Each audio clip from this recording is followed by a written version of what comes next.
غسل کا مکمل طریقہ بتا دیں جتنے بھی ہیں۔ فرضی غسل جو جنابت کے بعد ہو، حیض کے بعد ہو، نفاس کے بعد ہو، یا جمعے والے دن مسلمان مرد پر جو غسل فرض ہوتا ہے، یہ فرضی غسل کا طریقہ یہ ہے۔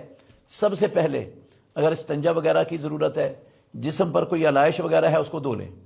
اس کے بعد اپنے ہاتھوں کو اچھی طرح دھو لیں، انگلیوں کا خلال بھی کریں ہاتھوں کو دھوتے ہوئے، اور ہاتھوں کو دھونے کے بعد پھر بسم اللہ کہہ کر، بے شک آپ برہنہ حالت میں ہیں، برہنہ حالت میں منہ میں بسم اللہ کہنا، یہ کوئی بسم اللہ کی بے حرمتی اس میں نہیں ہوتی۔ بسم اللہ کہے اور پھر جس طرح نماز کا وضو کیا جاتا ہے نا، اس طرح وضو شروع کر دے مکمل۔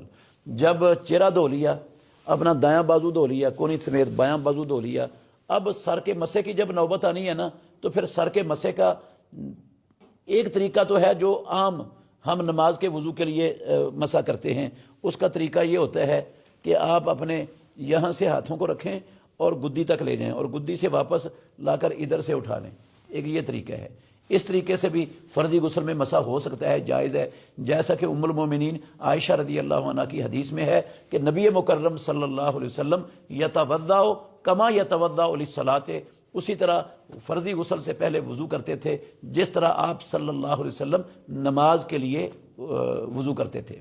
تو نماز کے لیے مسا یہی ہے۔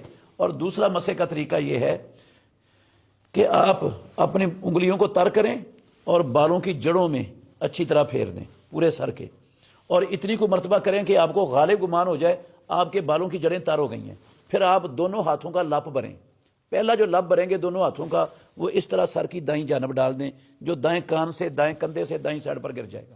پھر دوسرا لپ بھریں اور اس کو بائیں سائڈ پر سر کے اوپر ڈالیں، جو بائیں کان کندھے سے بائیں سائڈ پر گرے گا۔ پھر تیسرا لپ بھریں جو سر کے درمیان میں ڈال دیں، اور پھر اپنے سارے جسم پر پانی بہا دیں۔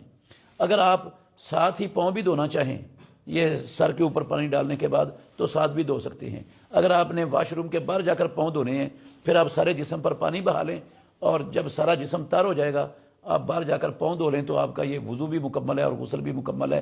اگر اس وضو کے بعد دوران غسل آپ کا شرمگاہ کو ہاتھ نہیں لگا تو آپ کا وضو قائم ہے۔ اگر شرمگاہ کو ہاتھ لگ گیا تو وضو ٹوٹ گیا ہے، پھر آپ نے نماز پڑھنی ہے تو آپ کو نئے سرے سے وضو کرنا پڑے گا۔